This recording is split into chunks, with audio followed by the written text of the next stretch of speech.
We have our guest today, Paul Neville of the Modified Ford Series, and we're going to be talking about those kind of racing clubs.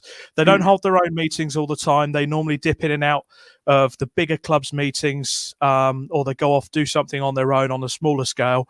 But that doesn't mean the racing's any different, doesn't mean it's any worse. There's still big grids out there. There's still varied grids and some fantastic cars. My name's Robert Lewis. I'm here with our other hosts, Nick Holmes, Stefan Marsh, all looking dapper in their shiny helmets. Hey! As our promise to Callum last week. How are we doing, gents? Hi, Paul. How are we doing today? Right. So, a lot's happened since last week. I had quite a few comments come through to me, quite a few viewer listener comments. It turns out I made possibly a bit of a boo-boo while mentioning that we could potentially get some refunds regarding license fees from Motorsport UK. I was reminded it's a business like any other and needs to keep afloat.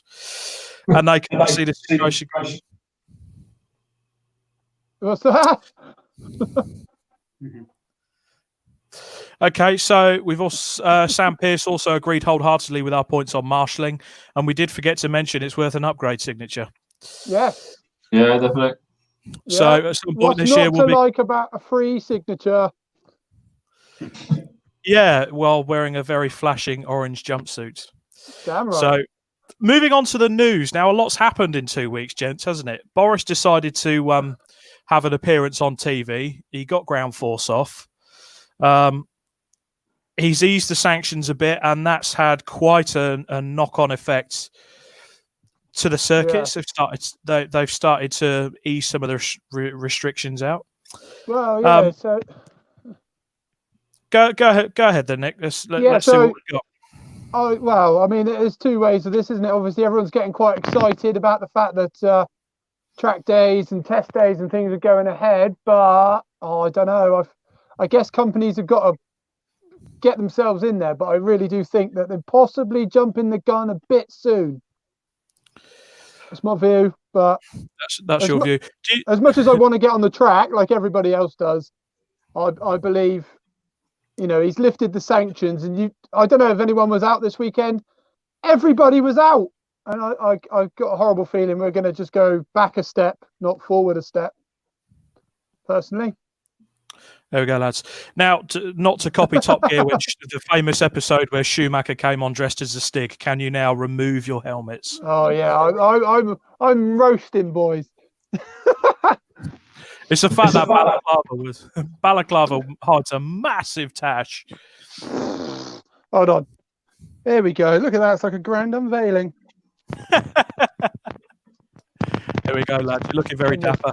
Can you tell what it is yet? Can you tell what it is yet? Indeed. So to summarise, chaps, so MSV have started to open their offices. They've got a lot of staff on furlough still. You are able to book test days. Yeah. And they will resume track activities from May the 26th. They also, I noticed today on their website, I had a brief look through it. There's a lot of stuff on there about the measures they're going to take. You can't stay there overnight beforehand or after you've done your test and track day. That's a big no-no. It's online briefings, which, to be honest, I think might stay. Technology's, yeah, I think technology's certainly going to come into the frame here after COVID's eventually buggered off. One car with 2 people for a track day, and if you're testing, it's one car for 4 people, all in one garage. So one car, 2 people per garage on the track day, 4 people on a test day. So it's all good, keeping the social distancing, hand sanitizers. Unfortunately, if again, as we raised last week, if Nick's driving anywhere close to you, he's going to break the 2-meter door by going halfway through your scuttle panel. Every time. Every time. It's not happening. I am not biting this week. Yes, you are. Yes, you are. Paul, can I get your thoughts on these measures? Is there anything you've thought about it? Or I'm being as we race with host clubs. We don't actually organise anything ourselves. We go to, we go to a club or an organisation, and we have, we share one of their races, or they'll put up a race. So we're guided by what they do, really. I don't go out and get my own race. I go to various clubs and they host, as a host, and I basically feed off of them. So if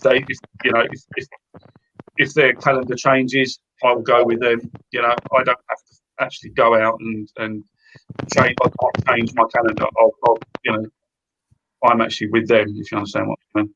Yeah. In regards to testing track days, are you tempted at all, or are you sort of keeping? Well, I think the whole, all this social distancing, I think it's going to ruin the whole ethos of racing. We go there, it's part of the social scene. We want to stay overnight, and there's a lot of that which is part of the racing. And if it's all done behind closed doors, again, you can't invite your family, your friends, and it just takes half of it away. It takes half the fun away. Yeah, I couldn't agree more with that. It's unfortunate, and as well as MSV putting these measures into place, Castle Combe appear to be doing the same. A lot of third-party track operators do a lot of track days at Castle Combe, but again, they've put in. I think there's a track day company we all know, chaps. I think they're doing 1 or 2 drivers per car. That's it, nothing else, and very strict. I mean, it's going to be minor, but I mean, to the track day guys, realistically, normally you go on your own, don't you? You and your car and like a little box of tools, and away you go. So I feel they'll be all right. But as Paul's mentioned, it's the social side of racing that I think. I mean, I know I'll miss some of the stuff we got up to in the paddocks last year. It was ridiculous. And, if you can't do any of that, it is, as much as the racing on the track is fun, the beers afterwards with your friends and talking about that move you made on someone that wasn't there or is there, it's all that afterwards that you're not going to get. So I don't really long though. I'll be booking the first track day I can get on.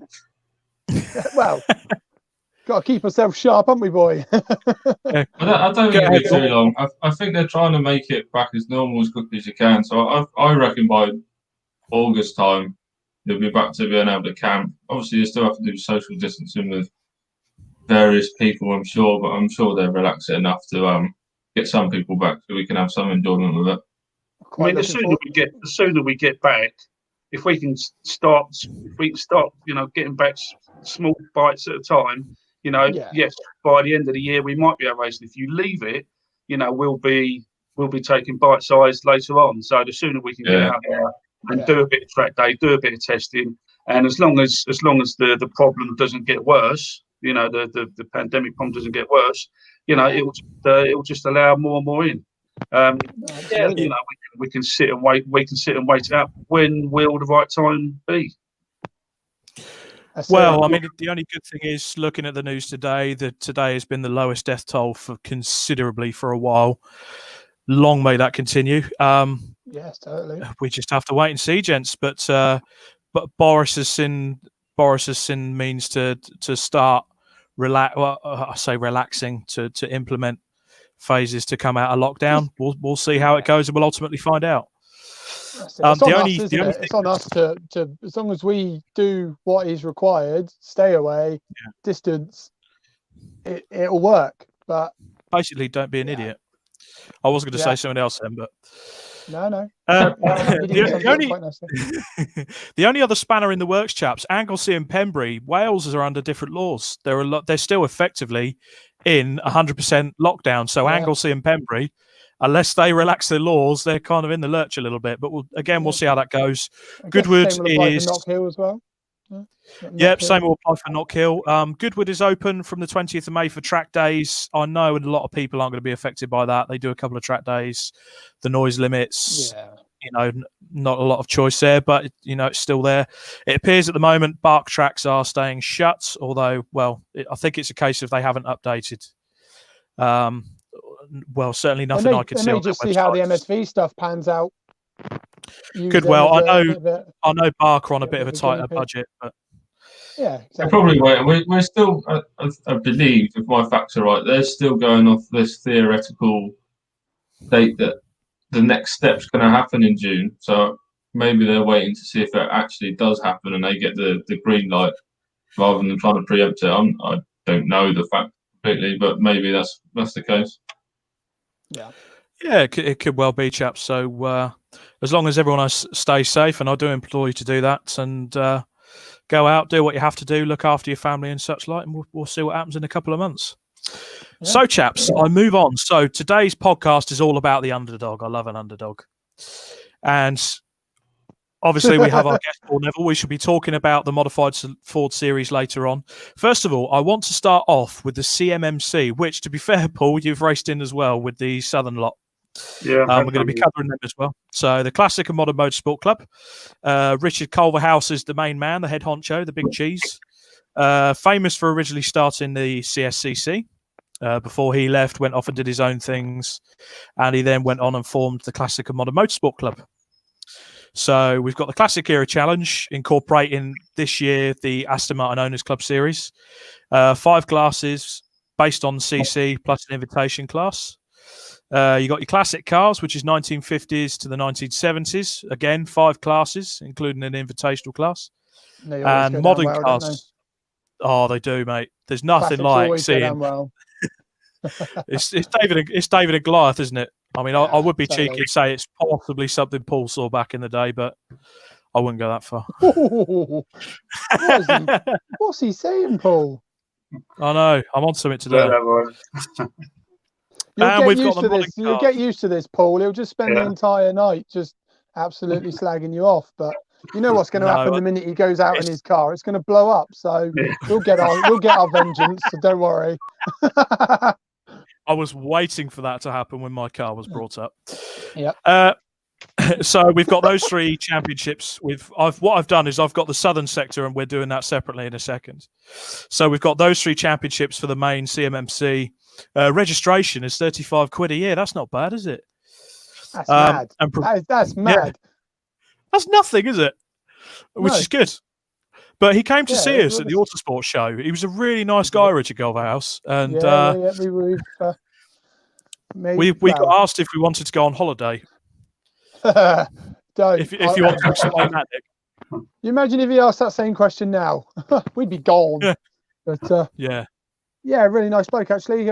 We've been talking to him for a little while, possibly trying to maybe put on a Club Racing UK festival feel one-off race. See if we could get a grid of our members there for a day. Obviously, it's still in the pipeline, possibly, depending on when everything blows over. But really nice chap. Obviously, he's been in the game for a long time, so he certainly knows his stuff. Well, we're actually affiliated with the Classic and Modern Motorsport Club because we can't apply for MSUK registration without the backing of a club. You have to be a club, get to be registered. To get a registration number with the MS Motorsport UK, and Richard is our guardian, if you like. So he sponsored us for that. So now, obviously, we're registered. He didn't know that was the case. I thought it was just hey, we've got lots of cars. Can we come and join you? But that's good. Yeah, no, you can't just rock up and start your own race series and get registered. Yeah. You have to have audited accounts, and you have to have all sorts of administration in place. So, we would have to go to someone like CMMC or Bark or whoever to get that. You can't just get all your mates to come up and go racing. Yeah. And Richard, the guys are like McDonald's car park. Just rock up in a car park and away we go. There we go. So we've got those, and I'll move on to the CMMC Southeast. Now, back in the day, formerly this was Bark Southeast. This was sort of a branch or a faction of the BARC. Towards, I think it was 2 or 3 years ago, was it, Paul? Bark decided to close that side down, and you predominantly had your 3 championships based mainly at Brands Hatch. You would have trips to Snetterton, occasionally Donington, Rockingham. And so they went to CMMC, and it's now sort of got a branch of that with the CMMC Southeast. So you've got 3 championships. You've got the Quaife modified saloons and the tin tops. Look at that for a grid. That's quite varied, isn't it? I think there's some lovely cars. We got there. And a couple minis. That's the tin tops. That's the tin top. Yeah. Yeah. So that's the tin top side of it. So you've got the likes there, Chris Bicknell, who's a member of ours. He's doing our Interclub. Yeah. Dan Fisher, Jonathan Bevan in the Integra that Rod Burley occasionally says, the DC5. Obviously, Chris Bassett in his 205. Have you ever seen him in that? Fantastic car that is. Well, it looks well sorted. So that's another one. You've got the modified saloons as well. I mean, look at that. That is well. So you've got the Rod. Let's have a guess. How many brake horses on the first 3 rows of that? That's blimey. I think it ends million. Yeah, those 2 Cosworths on the front alone must be over 1,000, surely. I wouldn't know personally without asking him, but a lot of people will know that the Ford Escort Cosworth on the front right, that is, of course, Rod Burley. Can be maybe a controversial figure in the past with certain victories, but I won't delve into that at all. Bit of a character, a lot of race wins. Controversial on this show, Rob. No controversy on here. None of that. Rob. No, I'm only fair when you ask people if they know, and he's a very famous character, and it's just what you hear in the paddock. But he's also done quite a lot for the Southeast Championships to get the grid places, and you can't fault that. No. 2 sides to every story now, isn't there, Rob? Oh, there is. Yes, there is. You've also got other notables that have been there. One in the past, Dale Gent, Darren Bly. I can remember the Darren Bly R32 Skyline had about a gazillion horsepower, massive rear wing on the back, and there's him and Rod Burley absolutely tanking it on their own out the front, fighting for the win. You got the likes of Bill Richards, who's got an absolutely mental Mini in Class D or E, but he's keeping up with Renault. Is that the Saab powered Mini? No, that's Neil Wade with the Classic Touring Car Race Club. This is a classic Mini. It's a classic BDH.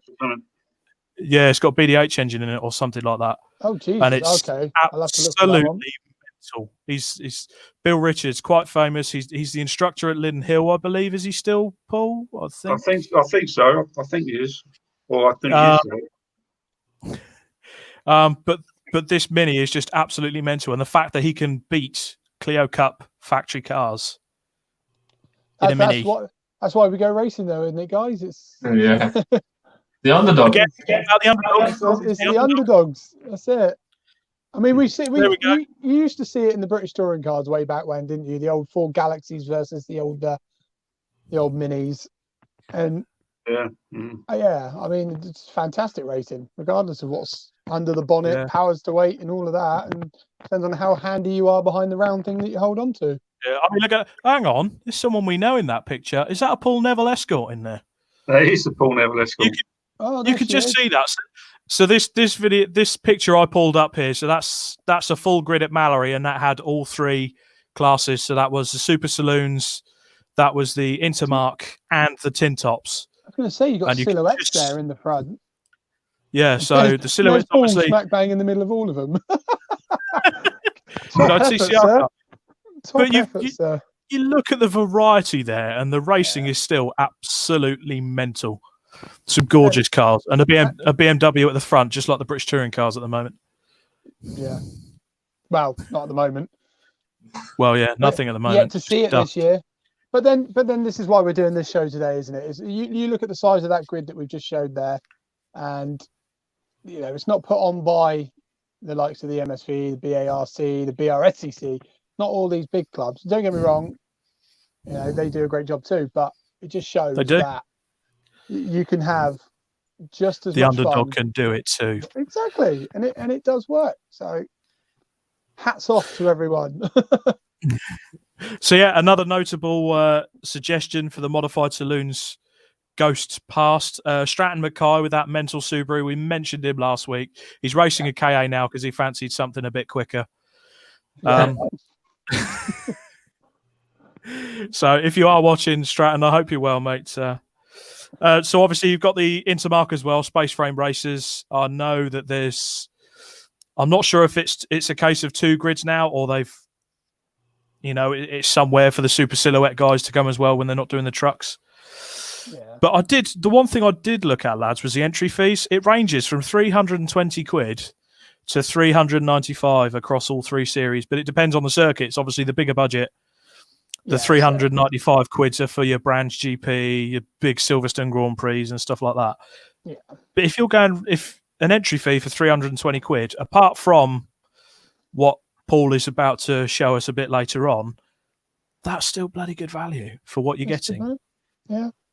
I think because there's a lot of other series. Realistically, there's a lot of other series out there.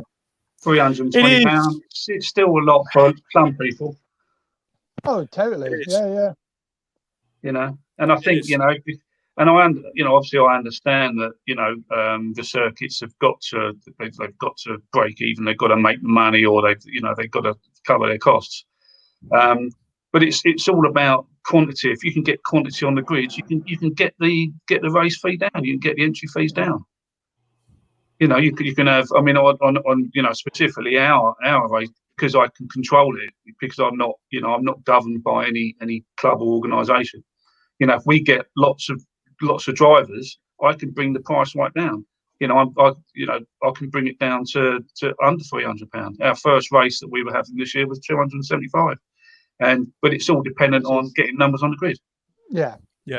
And if we've got a cut off, and what you do, you sign up with a deposit, and then when you get to a certain number, the price goes down.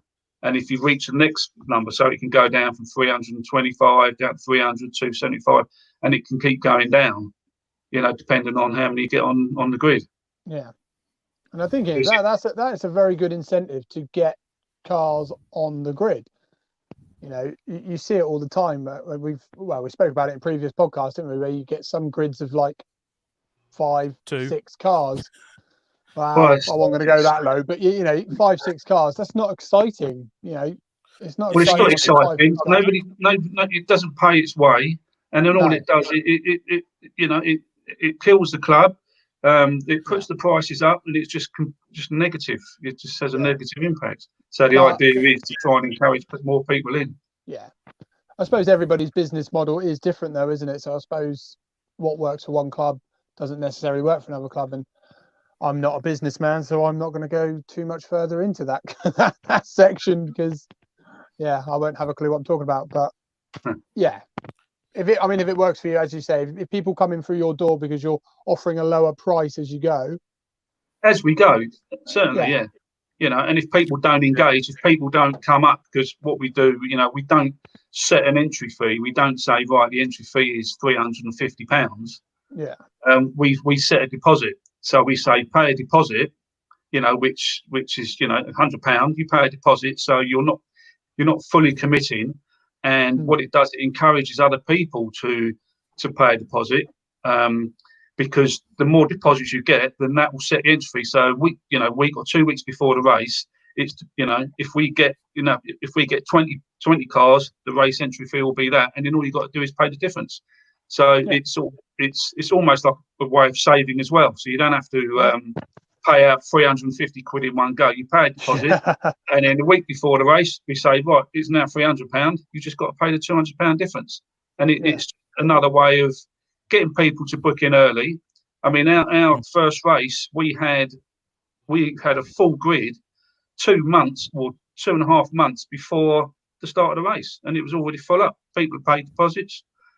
And I think, I'd like to have more in the bag. I'd like to sort of say that I've done it, we've done a year, or it's worked fully. But certainly for the first race, people engaged, paid a deposit.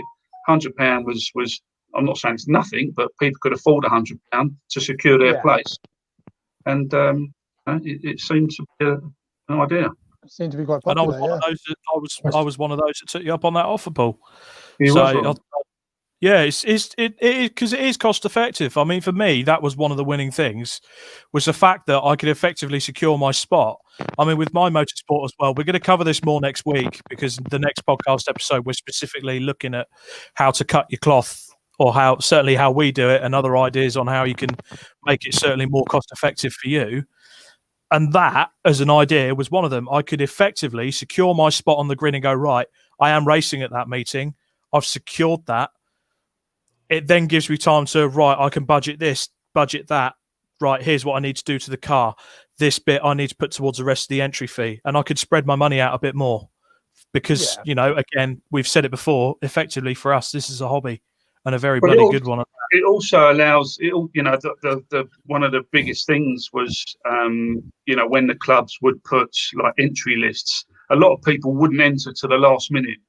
They didn't know if their car was ready. They didn't know if their mate was going racing, or for want of lots of reasons, they weren't sure whether they're going to do it. So they left it right to the last minute. And people that were watching the entry lists, they were looking and saying, well, there's nobody entered. I'm not going to enter. And it had this sort of, this round robin thing that they couldn't overcome. Whereas £100, which, if the person turned around and said, I can't race, I'll just give it back. It's not a problem. But for £100, which secures your spot, people will see that. And, obviously we put it on our website. People can see that, oh, he's entered. And it just generates earlier interest where people start thinking, well, there's 6 guys racing or 10 guys racing. And they get in, you encourage people to race earlier rather than all the last minute and people not seeing who's there. I mean, I've done, I've been racing for years and I'd see it and there wouldn't be anybody on the entry list. And I think, well, I don't want to race there. There's no one in it. Just be you circling around on your Todd. Woohoo! First place. And it'll be a last minute dash. And that's the organisers didn't know what was going on. They didn't know whether to pull the race or what was going on, combine it. And that's what you have with a lot of races, they're combining grids, which people don't want. People don't want to race with other cars, with other championships. It could interfere with their point system. If you've got 2 champions racing at one another, and one's racing and gets taken out or gets blocked by somebody else that shouldn't be in their race, it sort of ruins it for them. So, I'd like to, we want to keep our race as individual without any outside interference, or not the right word, interference, but we don't want anybody else, so it's just the modified saloons, modified Fords. But obviously we've got to,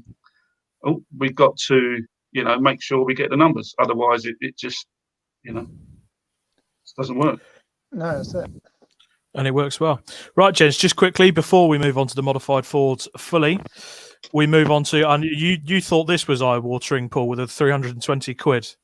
Porsche Club GB. Okay. Yeah. I said Porsche. That was it. Well, Stefan's disappeared, by the way. I think he's due a toilet break. Porsche. Now that is a good looking grid. That is a lovely looking grid, and you see the boxes. Now they've got 2 championships as there's the Boxster Series, which I believe they're built and they are represented by the individual Porsche dealers. All running retro Porsche racing livery. So you see some absolutely gorgeous cars out there. And then, of course, you've got the main championship, which, you've got your Caymans, you've got your 996, 911s, you've got your 944s, although not as many 944s in the back there anymore. It's a ultra fast, competitive, proper Porsche backed series. I believe it's backed by the Porsche Owners Club or Porsche Club GB. The registration to register for this series, I could be wrong here. This is what I pulled from the website on their registration form. 555 quid or 550, quid to register. Names in the back. If you registered this year, you'd be you'd certainly be looking for a bit off the top. Although I suppose, if the thing is, it's the badge. I say it's the badge. It's not. It's the racing. It's the mark, isn't it? Like that is a good feeder series towards GTs. So I mean, if you compare it to the kind of stuff you'll be heading towards, it's probably still more. Still bang for your buck as such. It's that higher bracket, isn't it? I mean, we talk about the ladder of motorsport. Obviously, in comparison to the likes of British GT or even BTCC, it's a little drop in the ocean, isn't it? Still cost wise, but it's edging on that national side series. It's a mixed mark, isn't it? You would think the one make series would be the feeders to the GTs and the touring cars. you know, like the Ginettas or Yeah, Clio true. Renaults True. or something. You know, it's a mixed The thing- market. Yeah, but the thing is as well, like I've only ever seen the Porsches on a club calendar. It's not as if they're supporting the British GT Championship at every round, and it's on their support package like a VW Cup, like a Ginetta Series. $550 is a lot of money to register to race for a year with a club, and the entry fees. Okay, the one thing I will say for this, they're 25-minute races, so you're getting 10 minutes more than you will with another club. £490. So that's how many races in a weekend? There's two races qualifying. One quali, 2 races. Yeah. So you're still looking at, what's that? An hour and 5 minutes, hour and 10 minutes of seat time? Yeah. Yeah. It's okay. Yeah. It's the next level up, isn't it? I believe it's still club racing. It's still what we represent, but I'd say that's more the taller end of what we do. So. And I guess maybe the affiliation with the official Porsche club maybe puts the price up a bit. And the Porsche have got a massive following. I know when you go to a BTCC event, if you've got the Porsche Carrera Cup on, they've got an almighty stand, an almighty like hospitality suite and stuff like that. So Porsche have a massive following. So, and as you said, if you've got all the local dealers involved with it as well, the money's kind of going to be there, isn't it? So. Okay, so from a very good-looking Porsche grid, we're going to look on some good-looking Fords. This is the bit that I'm looking forward to because, as we know, ladies and gentlemen, Nick Holmes loves Ford. I'm in a room with 3 Ford nuts. I'm just gonna look. I'll go and leave you lot to it. Look at that. I'm joking. I'm back. So, Paul, this was the HP show at Lyddon last year. It was named the Ford Saloons then, but you've since then it's been changed to the modified Fords. But how about that? That is a gorgeous grid. And you've got Rod Burley, Malcolm Harding, Jamie Goff, Paul Neville, Ricky Christodoulou, Neil Jessup, Chris Baker, so many other drivers. I'm so sorry if I haven't got your name down. I'm just off the top of my head. But again, look at the varied grid on there as well. Fiesta's at the back. My first ever car's in there. Mark III Fiesta. I learned that was my first ever car. That's probably why I don't like Fords that much. I like that. But you see a lot of, Fiesta FT. They are. You just like any race car, don't you? Anything with an engine, it's yours. If it's got 4 wheels and an engine, I'm happy.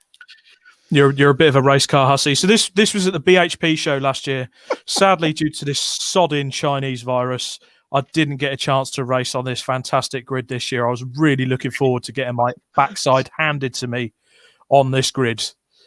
Because if you look at those cars at the front and in the middle and at the back, they're properly sorted, well-built cars, fantastic drivers, good close racing. And I think behind the scenes as well, we've got a video clip of a certain Mr. Paul Neville's on board from the BHP show. Can we play that, guys?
us a taster of what runs in that series. I don't know about you, but I've got a lump in my trousers now.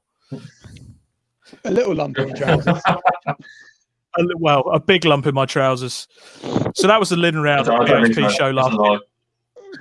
Lies, all lies. Paul, tell us about that car, because you've built that up over quite a long time, haven't you? Yeah, I bought that in 1990. Had it a long time. Crikey, that's a year.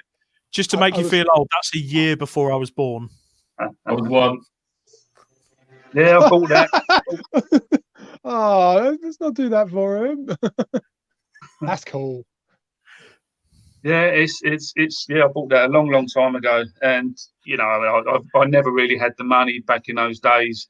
I mean, there were some guys out there that had cars like there are out there today, or like mine is today. You know, they're putting a lot of money into it. You know, good engines, good suspension.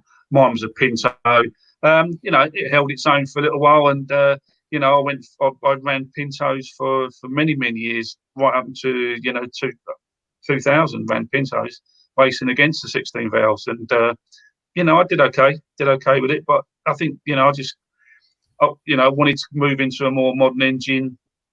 So, you know, I went for a Duratec, and this last 2-3 years I've gone for a 2.3 with a sequential, and it's just a dream to drive. It's just sounds you know, incredible. it's just lovely. I mean, if I could afford to have done that, you know, years ago, I would love to have done.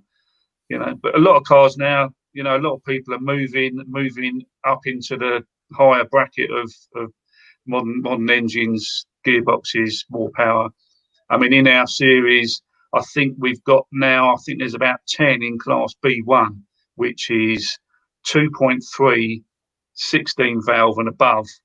And, you know, they're you know, ranging, you know, 300 to 380 brake out of a four-cylinder 16 valve engine, you know, non-turbo, you know, 380 brake. It's a lot of power. I mean, mine's got 320. And, you know, we'd all like a bit more, let's be honest, wouldn't we? Wouldn't we? Fair enough. Yeah. But, you know, that's the proof. I mean, you know, you wouldn't have seen that a few years ago, you know, Mark 1 and Mark 2 Escorts with that sort of power. You know, it's just changing times. Yeah, there certainly seems to be a lot more out there that a lot more people are making conversion kits to get the more modern equipment into the older Escorts, Fiestas. I know Chris Brown's put a Duratec lump in his Mark II Fiesta, and that looks absolutely insane. Yeah, that's quite the build. That is quite the build, and it, you know, to be fair to him, the build's absolutely immaculate. But you kind of wonder whether he's going to step on the power at the first meeting, and he's got so much grunt in there, the engine and box are going to take off, and the car's going to stay on the line. It is a Ford. Although Nick, Paul does have a confession to make. He has owned a Vauxhall. Yeah. What did you have? I'm sure. I have. I sold it last year. It was Colton. Wow. I sold it at auction last year, and it's back up into auction this end of this month. So. Wow. Obviously Vauxhall. He couldn't afford the AA bill. That's what it was.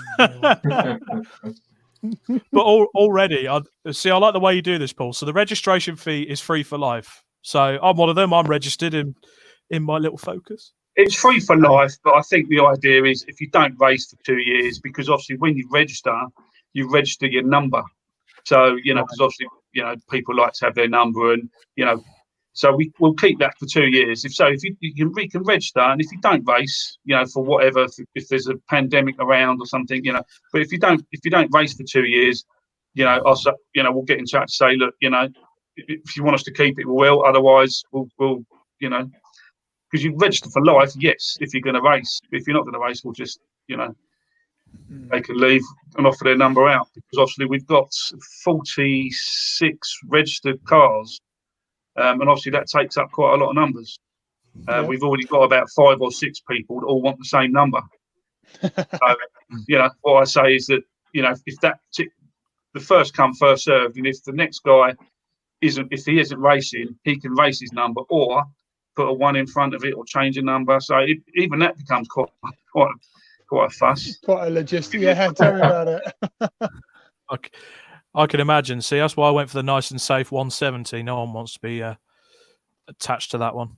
But going to places like the BHP show, for me as well, the fact that you're going to effectively a car show and putting on a racing grid, for me, you've got, because the one thing about club racing that a lot of people will notice, well, there's not really a crowd there except your mum and dad and your cousin and your auntie. But at the BHP show, because there's a car show on there already, you're effectively got a crowd of potentially 10. Okay, it's not going to be like a touring car meeting where you've got 30 to 50,000, but essentially you can have 10 to 15 turn up at an event, watch what's going on. Linden Hill have done it with the BHP show. MSV have done it with Full Power Live. I mean, we were there with the KAs last year. You were there, Paul, with the modified Fords. The crowds were huge. Yeah. And that's what you want. You want people to look at club racing and go, oh, bloody hell, I didn't know you could do that. Well, this is it. Yeah. I mean, I got in touch with I got in touch with Jay from BHP, or we got together and decided, it was the first of its kind really to race at BHP, and we were the only people that actually had a permit to race there. We were the only series, and we had it was dipping the water, it was towing the water for us. I mean, Full Power Live, we had a much bigger grid of modified Fords out there. We had 20, 22, 23 good, solid modified cars there, and it was fantastic. And it's just growing and growing. The good thing is as well with these shows, you've got fans there. If you're at a Ford show, they want to see Fords racing. You go to a club racing weekend, like I'll use the KAs as an example. When we were like at Cadwell, there wasn't anybody there because there isn't many fans of KAs, so to speak. But you go to like I say, you go to a show, and regardless of your genre, be it a stance guy or I don't know, like an in-car entertainment guy, you're all there. Do a pop bang or well, you're all there for the badge, aren't you? You're all there for the Ford badge. So, what better audience to put on a show of the modified Ford Sport? So. Yeah, but it is logistical. It's difficult because you've got to have, all the administration there, clerk of the course, stewards, marshals, ambulance, fire. So to have the Ford show, unless you've got all that in place, and some of the big circuits, it becomes too expensive to have that as well as the show. Unless the circuit owners are prepared to use the gate money to subsidise it. Yeah. Otherwise, it's just too expensive to do one car. I mean, the Full Power Live. I think last year there was three or four races for that weekend or that day. Yeah, because you had obviously us with the Enduro KAs. You had Focus Cup. Yeah. You guys. You had Formula Ford, champion of brands, of course. It's a stable mate of Brands Hatch.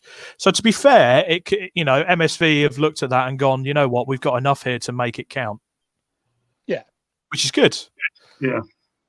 We got to sit in the pits and do was it fan signings? We're like famous now, eh, Steph?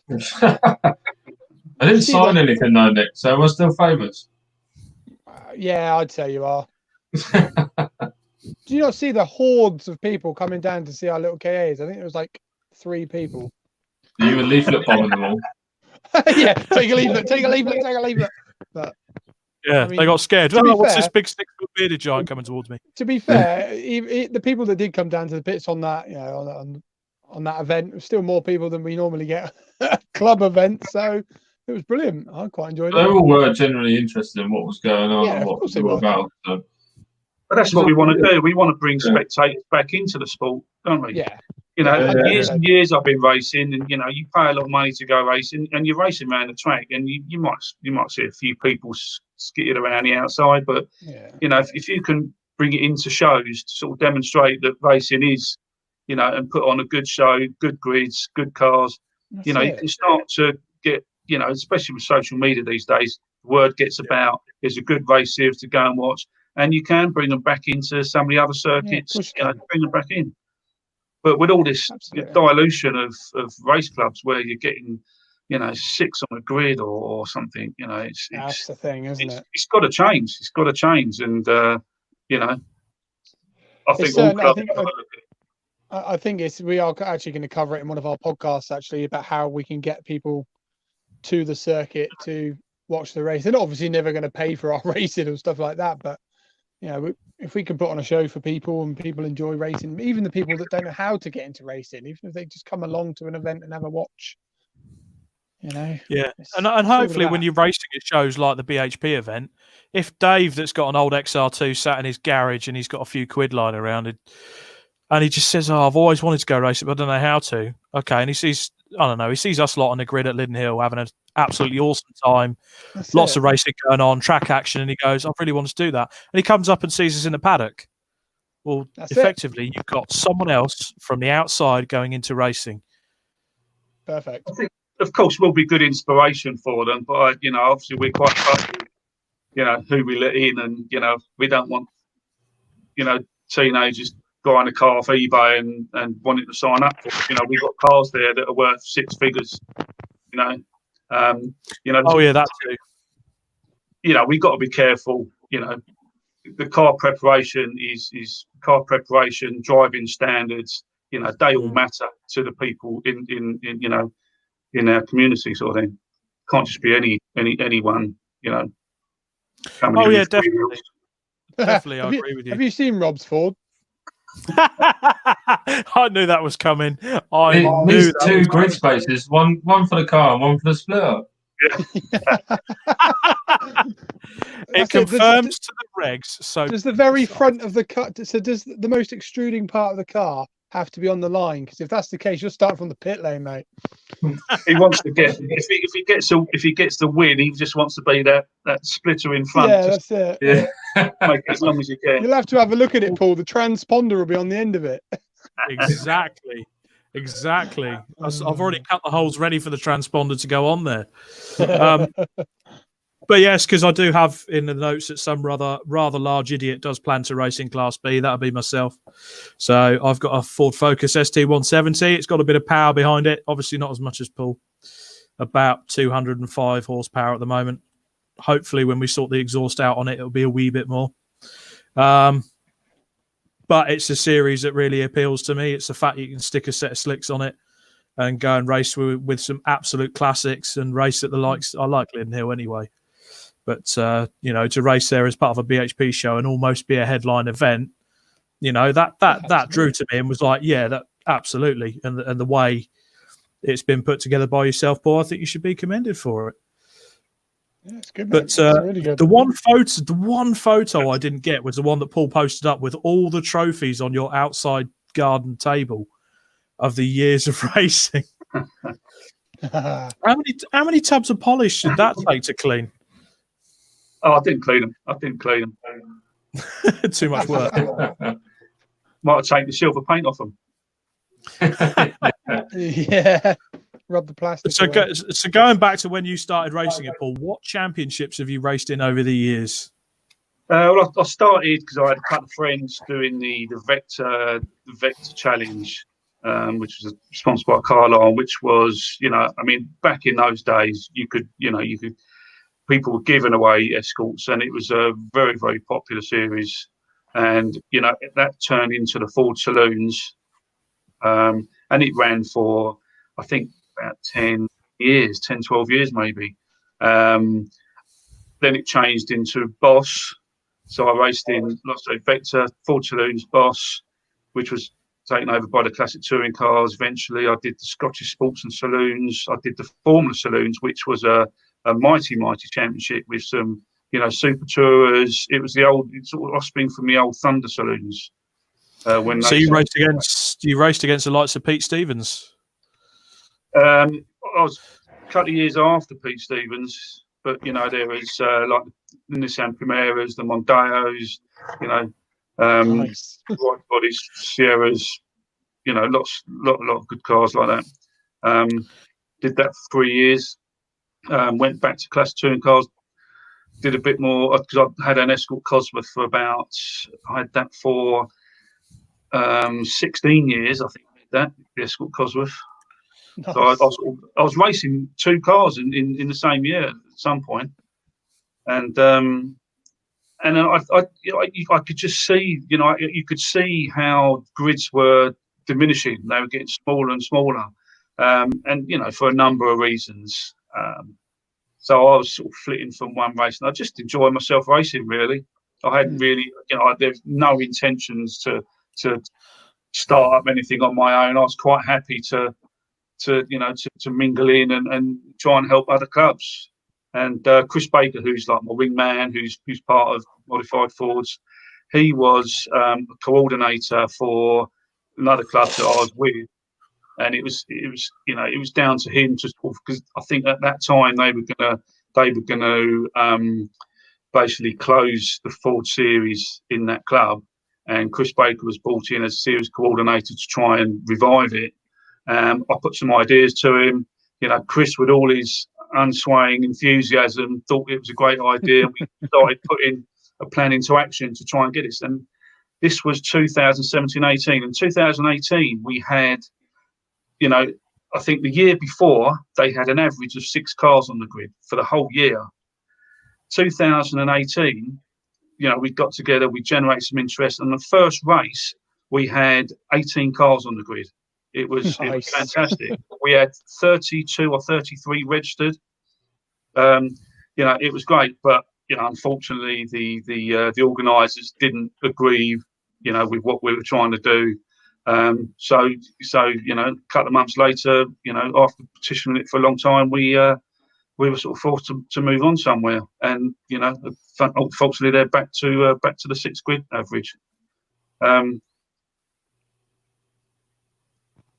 So yeah, I continue to do this, but I think I had a great support to sort of keep it going. So here I am, keeping it going. Good man. Nice. Yes, and I have spoken to Chris Baker a few times. He's a good lad, and he's got an absolute monster of an Escort front-wheel drive, 300 horsepower Z-Tech, way more powerful than mine. So it's probably another one that's going to leave me for standing dust on the grid. So that, in a nutshell, is a Modified Fords, Paul. So I do wish you all the luck in the world moving forward. It looks an absolute promising series, and hopefully I'll be on the grid one day with you guys, and we can have a good race. Well, I think we're the best race series that's never happened. Absolutely. Oh, this bloody virus. Well, okay, lads. When we do get going again, we'll all be there with you, so don't you worry about it. Yeah, nice one. Yeah, well, we're hoping that Full Power Live is which is September. I mean, that'll be. I mean, if we can top what we had last year, it'd just be amazing. Last year was absolutely awesome. We had some fantastic cars. And to be fair, it does look like as well that BHP show has been moved, not cancelled. Effectively, they have moved it to October, haven't they? So. Yeah, they have. We had, obviously the one this month we're supposed to be having, it was over 2 days.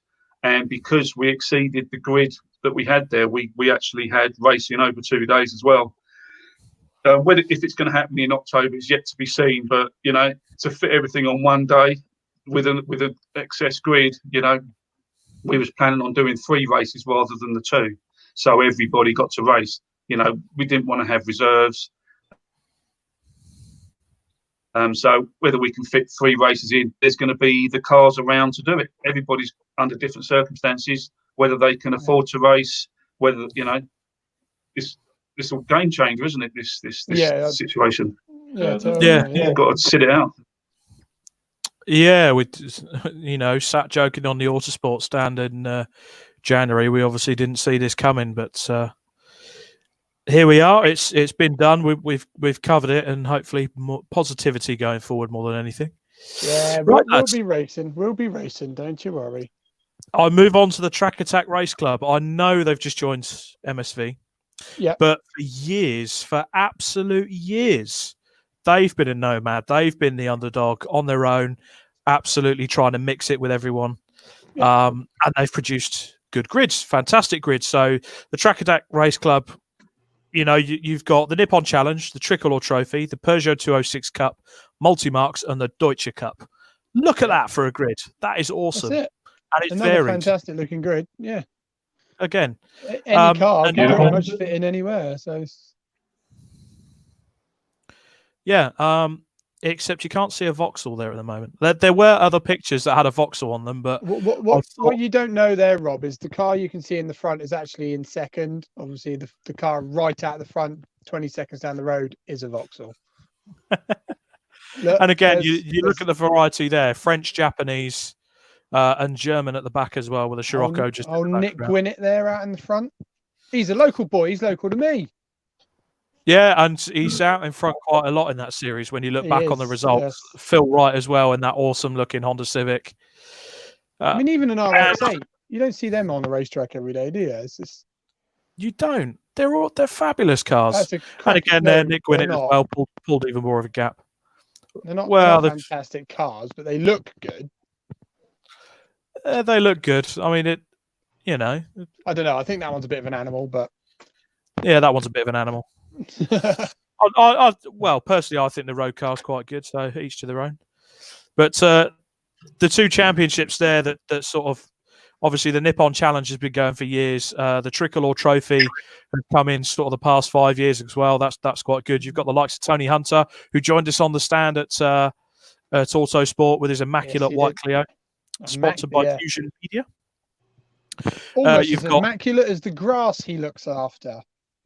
Yes, he looks after the golf course? Yeah. I bet that's being used quite a lot this week. I bet. And the Peugeot 206 Cup, which, to be honest, lads, we fell in love with it, didn't we, on the Autosport stand? I'm not going to lie. That is one series that I want to have a go at. I'm going to try and butter the guys up and see if I can get out in it, because, as we discussed, that's probably the cheapest series to join. If you want to look to join a series, I think that 206 GTI Championship is probably the starting block. And again, we're slipping that in, are you? Huh? Slipping that in, are you? Yeah, yes. Sponsored by 206 GTI. So yeah, guys, if you're listening, come and let me have a go, and we'll do some more of that promoting. Yeah, by all means. If you are part of the Peugeot 206 Cup and you are sponsored by a body shop, definitely give Nick a call. He would be happy to try out your race car. You're such a dick. Wait. Yeah, it's not before 9 o'clock yet, Nick. Oh, you love me. You're goading me. You're bullying me. I know. It's funny. But yeah, the Track Attack Race Club is always quite popular. I've never seen a grid of the Track Attack Race Club with low numbers. No, I just haven't. Never. There's always something going on in that grid as well. I mean, the thing is, I think they run it on a similar ethos to what Paul does with his, it's all about getting cars on the grid more than it is about lining pockets. Now, again, that's not, I don't mean that in a horrible way, business, people have business plans. Motorsport's a business. So these smaller clubs that we are representing today maybe have less of an agenda. So that's why you get better grids or bigger grids. So, yeah, that's fine. And there we go. So they joined us on the stand. Fabulous company, fantastic cars. Yep. And again, they were a couple of series that we sort of vouched at the start of the year. They're one to look out for. Mm. The registration fee is 175 quid for the year. To me, not good, not bad. It's sort of in the middle there. It's there, isn't it? Yeah. Entry fees 330 quid to 350. Again, depends on the circuit. Again, average. Not bad. I mean, I think obviously, Paul, you said you can get them lower. Is this just a case of maybe the hosts sort of trying to pick up a bit of a tab as well? No, not at all. No, we actually buy the track time, same as everybody else. So although, like I say, although I get my track time from our organising club, I pay the same as anybody else does. It's just right. And it starts off the same as they, it starts off pretty much the same as they would start it off. But as I get into more numbers, because because I haven't got to look after any other series. I'm just a standalone series. You know, I've taken it upon me to actually have break points where we can actually reduce it. So if we get a full grid, it can be really cheap. You know, whereas other clubs, they may have 5 or 6 other championships, and I think they have to sort of mix it up with all of them. Yeah, so, I suppose you've got to get an average across the 6 you've got to try and break even championships, across them. And they've probably got, you know, they've got different designs on how they want to run it. You know, there's only me, and I don't want anything from it. I do it because I just want to see all these awesome Fords on a grid. And, you know, to be honest with you, I don't know the life expectancy of motorsport with climate change and you know, what's going on. You know, how long is it going to go? You know, if they're stopping production in fueled cars, you know, what's going to happen to our sector? Is it going to be frowned upon?